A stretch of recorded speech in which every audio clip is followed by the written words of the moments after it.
Hi, Democrats. Today is Tuesday, January 10th, and it's time for the Chair's Daily Live. Happy Tuesday. So yesterday, all of our statewide officers were sworn in and have started their new terms. Several of them made speeches yesterday, and several of them went to the press to talk about what their priorities are. So I want to talk about the top three, or the top three that we need to be concerned about. First, I'm going to talk about Ryan Walters, the superintendent of public instruction. When he was asked point blank by several reporters, they asked, what are your priorities? What are you going to work on? What are the first things you're going to work on? He said, I have big plans and there are big announcements. Not really a direct answer of what he's going to do specifically. When he was pushed, no, give us something specific. What are you going to work on? He said, school choice, removing indoctrination from our schools, and keeping exceptional teachers. Believe him. He just told us that vouchers were his number one priority. Vouchers were his number one priority. Believe him. He didn't say anything about improving public schools, making sure that all kids have a chance to do well. He said removing indoctrination, some made-up boogeyman that he is going to use to chase this entire time of his term in office, school choice, and keeping exceptional teachers. He didn't define what exceptional teachers means. He didn't say what are we going to do with the ones that he doesn't define as intentional. And he didn't say anything about what he's going to do to keep our exceptional teachers. But the number one thing he said was school choice, which is code word for vouchers. Believe him. He is going to set about unraveling, defunding, disaccrediting public schools.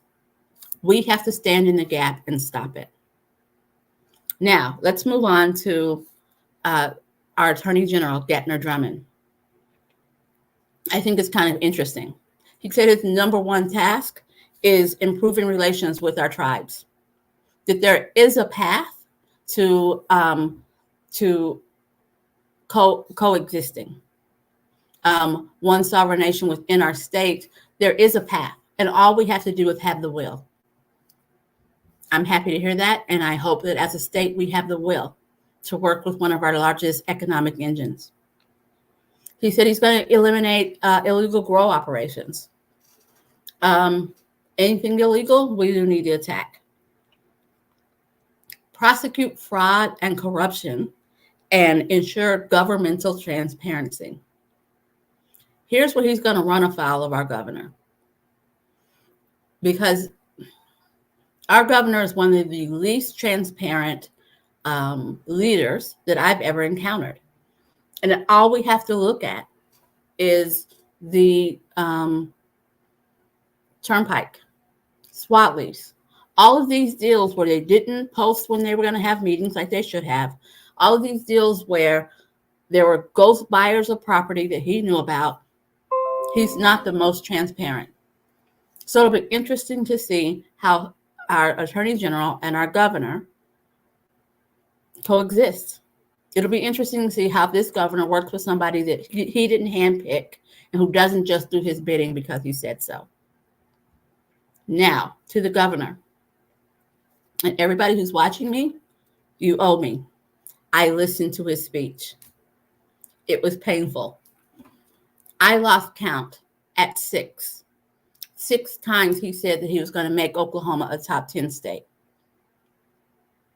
During the debate this summer, he said top 10 is not something that we're ever going to get to, that it's just aspirational. So you don't get to tell me that it's not anything that you believe in and then put it in your speech as your goal. Right there, the governor has lost me, as if he ever had me. He's going to fight for limited government. This is the governor in the same speech who bragged about how he sees control of appointing department heads. That's not limited government unless you count limiting who gets to decide. But that's big government. Education for all. I'm going to give that one a big asterisk, and we'll come back to it. Freedom of faith, the freedom for everyone to be able to worship as they please. He said that 3 times in his speech. The way that our government has run over the last 4 years, it's the freedom to worship however you want to worship, if you worship in the way they want you to. We don't have a state where everybody has freedom to worship. Reducing taxes. He's a Republican. I think he has to say it. And he wants to rethink education. Again, defunding education, tearing down public schools, all for vouchers. He described the Oklahoma way of life as protecting the life of the unborn, religious freedom. My favorite was parents' rights to raise their children without government intervention. That was a sentence that our governor said. A parent's right to raise their child without government intervention. Meanwhile, our state legislature keeps interrupting how parents are raising their children in our state. And then he bragged about how Oklahoma has the lowest recidivism rate in incarceration. This is something I know a little something about. We do have a low recidivism rate, but it's because we incarcerate more people for longer periods of time. So someone in Kansas may get the same charge. Someone in Kansas may get 5 years. That same charge will get 11 years in Oklahoma. And so that person who gets out in 5 years may come back.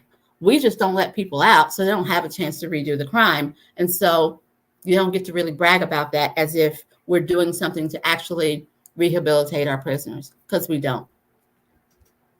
So as I listen to the speeches, as I listen to the priorities, every day in this new year, actually every day since November 9th, they've given me reason to double down on my participation in politics. They keep reminding me why I can't take my eye off the ball, why I can take a little break, but I have to come back, why we all have to fight. Because if we don't, we're heading down the road of authoritarianism. We're heading down a road of Christian nationalism. We're heading down a road where we are now 3 years past the beginning of COVID, and our governor has never acknowledged the over 16,000 Oklahoma souls that were lost to COVID. That says a lot. While we lost 16,000 souls, he brags about how we stayed open for business. We can't let up. We have to stay engaged. We have to stay involved, and we have to continue to recruit to replace these extremists. Party reorganization starts on March 16th. March 16th, we're having precinct elections. You can run to be a precinct officer who gets to vote on who is the county officer, who gets to vote on who is the district officer, and who gets to vote on who runs our state Democratic Party. Now's the time to get involved. Now's the time to get engaged. Go out to our website, okdemocrats.org, click on our party, click on your county, and find out who the leaders of your county are, and reach out to find out when precinct elections and county conventions are, and get involved.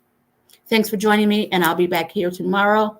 Oh, with a special 1-hour show. We're going to have elected officials, folks in the education sector talking tomorrow at 4:15. You guys have a great one.